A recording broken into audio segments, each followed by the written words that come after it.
पोती का प्रेम। मम्मा, एक समोसा दादी माँ को भी दे आऊं? तुझे कितनी बार बोला है कि ये उस बुढ़िया के लिए नहीं बनाए मैंने। चुपचाप खा ले वरना तुझे उस बुढ़िया के साथ कमरे में बंद कर दूंगी।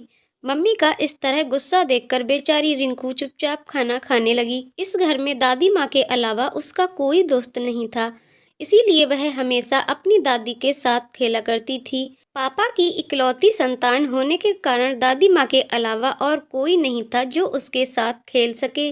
पर कविता हमेशा उसे अपनी सास के पास जाने से रोकती थी, क्योंकि उसका मानना था कि वह एक अभागन है जिसने उसकी पहली संतान बेटे को निगल लिया। अजय आज दुकान से जल्दी ही आने वाले थे, क्योंकि आज कविता का जन्मदिन था। इसलिए कविता ने पहले से ही सब तैयारियां कर रखी थीं। बस अजय का इंतजार था। शाम को एक छोटी सी पार्टी भी रखी थी, जिसमें कविता ने अपनी कई सहेलियों को आमंत्रित किया था। कविता खाना खाकर अपनी सास के लिए थोड़ी सी दाल भात 2 सूखी रोटी रिंकू के हाथों भिजवा दी। रिंकू खाना लेकर दादी माँ के कमरे में गई। दादी माँ, मैं आपके लिए खाना लाई हूँ, लो खाओ। आओ मेरी रानी बेटी, मेरी गोद में बैठो। नहीं दादी माँ, मम्मी ने मना किया है कि उस बुढ़िया की गोद में नहीं बैठना। अगर मम्मा ने देख लिया तो मम्मा मुझे खाना नहीं देंगी। और पता है दादी माँ, आज मम्मा ने समोसे बनाए हैं। पर बेटा, तुम मेरे लिए तो समोसे लेकर आई नहीं, और ये रोटी कितनी रूखी है, खाई नहीं जा रही।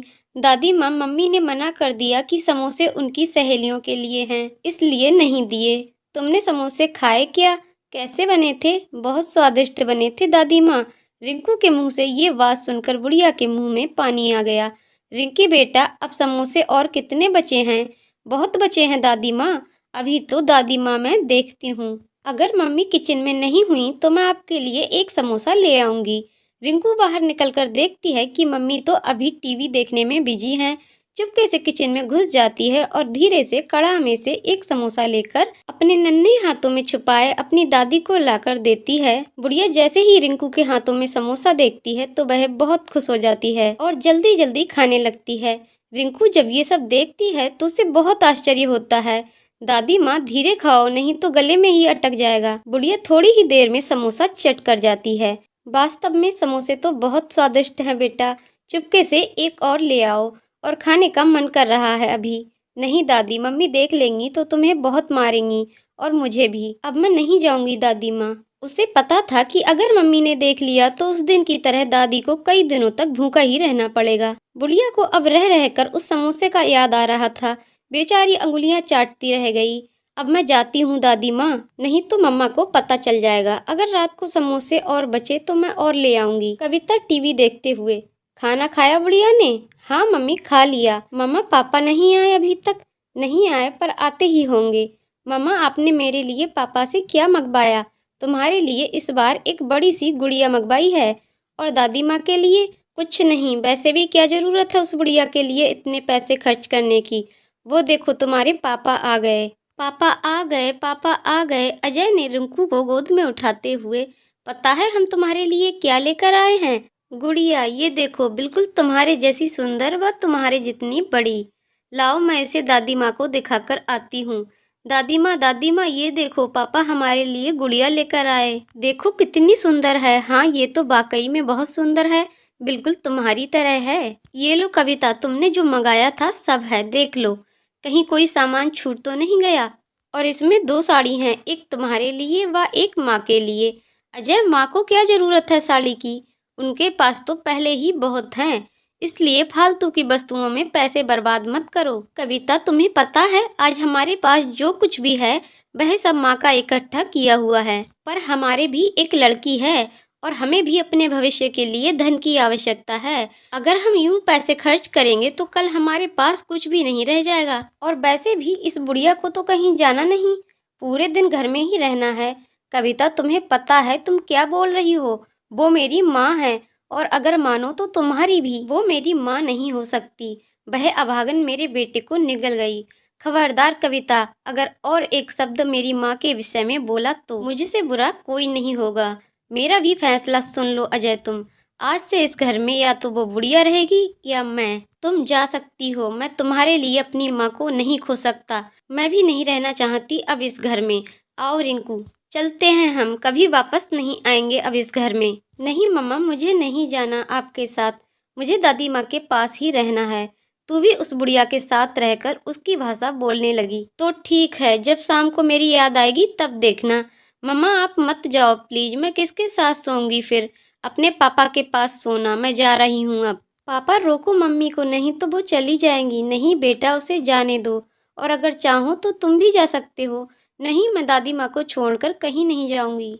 कविता गुस्से में घर से निकल जाती है और अपने मायके चली जाती है। कविता को गए आज 2 दिन हो गए। दादी माँ को जब ये पता चला तो उन्होंने 2 दिन से खाना पीना भी छोड़ दिया।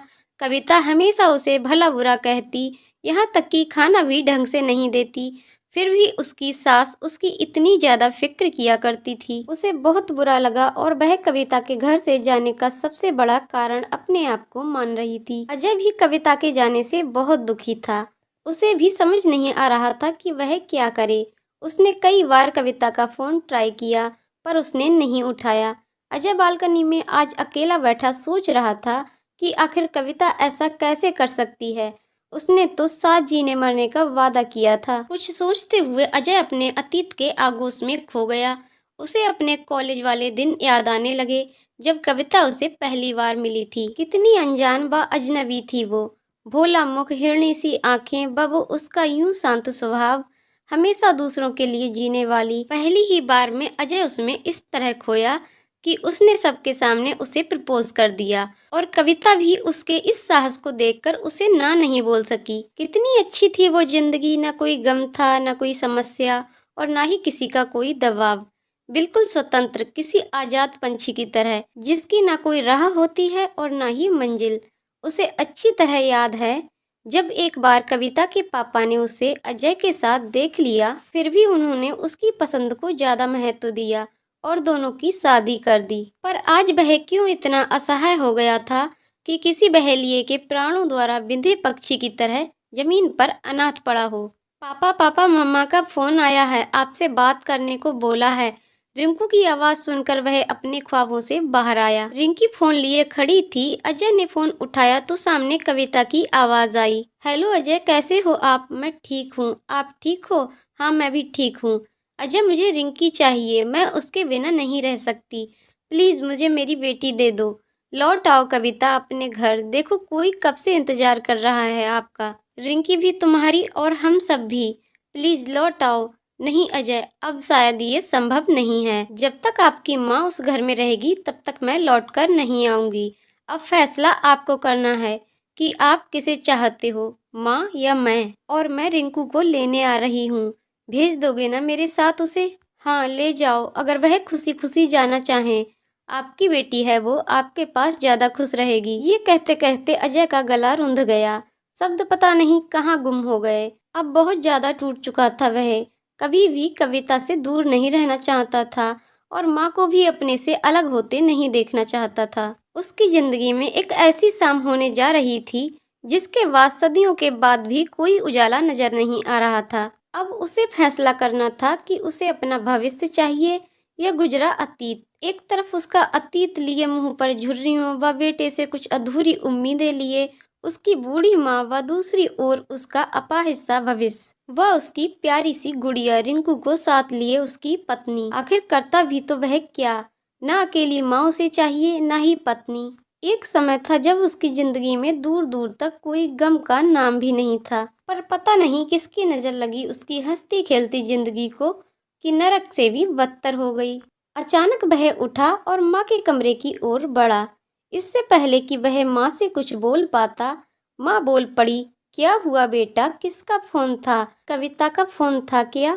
क्या वो वापस आ रही है? हाँ माँ, वापस आ रही है, पर रहने के लिए नहीं, हमेशा के लिए हमसे दूर होने व रिंकू को ले जाने के लिए। अजय ने कविता के साथ हुई सारी बातें माँ को बता दी। बेचारी बुढ़िया, जिसने कभी सोचा भी नहीं था कि बात यहाँ तक बढ़ जाएगी कि उसे वृद्धाश्रम जाने की नौबत आ जाएगी। अजय की बात सुनकर बेचारी कुछ देर खामोश हो गई। अंत में फैसला किया कि वह वृद्धाश्रम चली जाएगी, पर कभी भी अजय व कविता को अलग नहीं होने देगी। माँ के मुंह से ऐसी बात सुनकर अजय हक्का बक्का रह गया। ये क्या कह रही हो माँ? तुम अपना स्वयं का घर छोड़कर वृद्धाश्रम में जाओगी और एक अनाथ की जिंदगी जियोगी? मैं ये कभी नहीं होने दूंगा।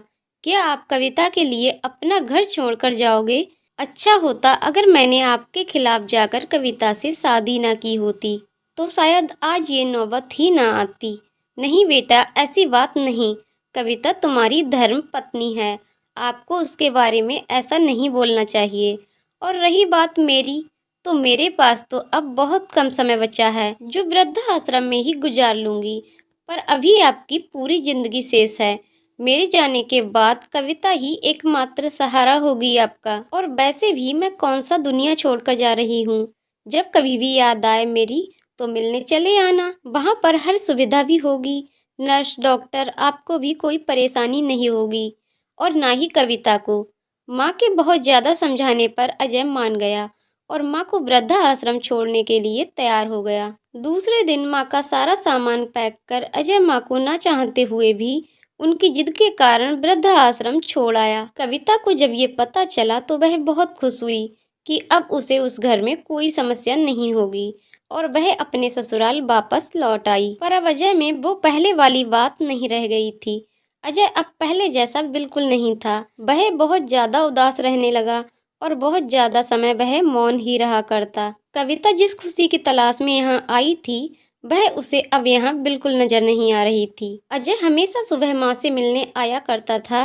वह जब भी उस वृद्धा आश्रम से गुजरता था, माँ से मिलकर ही जाता। वृद्धा आश्रम में आने के बाद अजय की माँ अचानक बीमार रहने लगी। डॉक्टर, नर्स सब बहुत परेशान हो गए, लेकिन अजय की माँ के कहने पर किसी ने भी अजय से इस बारे में बात नहीं की, क्योंकि अजय की माँ चाहती थी कि वह हमेशा खुश रहे। जब कई दिनों बाद भी तबीयत में सुधार नहीं हुआ, तो डॉक्टरों ने उन्हें एक बड़े हॉस्पिटल में चेकअप के लिए भेजा। जब रिपोर्ट आई तो पता चला कि उन्हें कैंसर है और ये बीमारी लगभग 2 वर्ष पहले से है। जब भी माँ से मिलने जाता तो कविता को बहुत बुरा लगता। वह हमेशा वहां जाने से रोका करती। वह कभी कभी रिंकू को भी साथ ले जाया करता, जिससे कविता और भी ज्यादा बिगड़ जाती। अब अजय भी काम के दबाव के कारण कई दिनों बाद ही वहां जाया करता, पर उसे ये पता नहीं था कि उन्हें कैंसर है। अब उनकी तबीयत और बिगड़ने लगी। एक बार अजय कहीं जा रहा था, इसलिए उसने सोचा कि माँ से मिलकर चलते हैं। पर जैसे ही वह अंदर गया तो उसे माँ कहीं भी दिखाई नहीं दी। जब आसपास पूछा तो पता चला कि उनकी तबीयत बहुत खराब है और वह अस्पताल में भर्ती हैं। जब वह हॉस्पिटल पहुंचा तो पाया कि माँ की तबीयत बहुत ज्यादा खराब थी। दवा के नशे में वह अजय को भी नहीं पहचान रही थी। डॉक्टर ने बताया कि अब उनकी जिंदगी के बहुत कम दिन बचे हैं। डॉक्टर ने अजय को उसकी माँ की बीमारी के बारे में भी बता दिया। अचानक डॉक्टर के मुंह से ऐसी बात सुनकर जैसे उसे बहुत गहरा धक्का लगा। उसने कभी सोचा भी नहीं था कि जिंदगी में कभी ऐसा भी दिन आएगा जो उसे माँ से हमेशा के लिए अलग होना पड़ेगा। डॉक्टर, अजय पता है ये बहुत भयानक बीमारी है। अब तक इसका इलाज कुछ गिने चुने देशों में ही होता है, जहां इलाज कराने के लिए बहुत ज्यादा पैसे की आवश्यकता पड़ती है। पर अगर ये खुश रहें तो शायद कुछ ज्यादा समय निकाल सकें, वरना अगर यूं ही चिंता करती रहीं तो हम कुछ नहीं कर पाएंगे। डॉक्टर, इन्हें खुश रखने के लिए मुझे क्या करना चाहिए? अजय, आप इसे अपने पास घर ले जाओ और घर को छोड़कर ही इनकी तबीयत ज्यादा डाउन हो गई। अगर आपके साथ रहेंगी तो आप इनकी दवा दारू भी अच्छे से कर सकते हैं और अच्छे से देखभाल करने से इनकी जिंदगी कुछ आसान हो जाएगी और आप इन्हें कल शाम तक घर ले जा सकते हैं। डॉक्टर से सलाह लेकर अजय घर की ओर चला। अब उसे एक ही इंसान दिखाई दे रहा था, वो थी कविता। उसे मनाना शायद उसके बस की बात नहीं थी। उसे अच्छी तरह पता था कि वह इसके लिए कभी नहीं मानेगी। पर अगर माँ को घर नहीं लाया गया तो बहुत बड़ी अनहोनी हो जाएगी। जब अजय घर पहुंचा तो रिंकी भागकर उसकी गोद में चढ़ गई। पापा, आज आप दादी के पास गए क्या? कैसी है वो? मेरी याद आती है उसे? हाँ बेटा, आपको बहुत याद कर रही थी और कल हम उसे फिर से घर ले आएंगे। सच्ची क्या पापा? हाँ सच्ची। अजय जब कविता के पास गया तो वह खाना बना रही थी। कैसी हो कविता? मैं ठीक हूँ अजय, आप ठीक हो ना? नहीं कविता, मैं ठीक नहीं हूँ। पता है, आज मैं अम्मा से मिलकर आया। उनकी तबीयत बहुत खराब है। उन्हें कैंसर है। डॉक्टर ने बताया है कि उनके पास 1-2 दिन का समय बचा है। डॉक्टर ने बताया कि अगर हम उन्हें घर ले आए तो उनके बाकी बचे दिन आसान हो जाएंगे। कविता, अगर आप बुरा ना मानो तो क्या हम उन्हें घर ले आएं? उनके पास बहुत कम समय बचा है।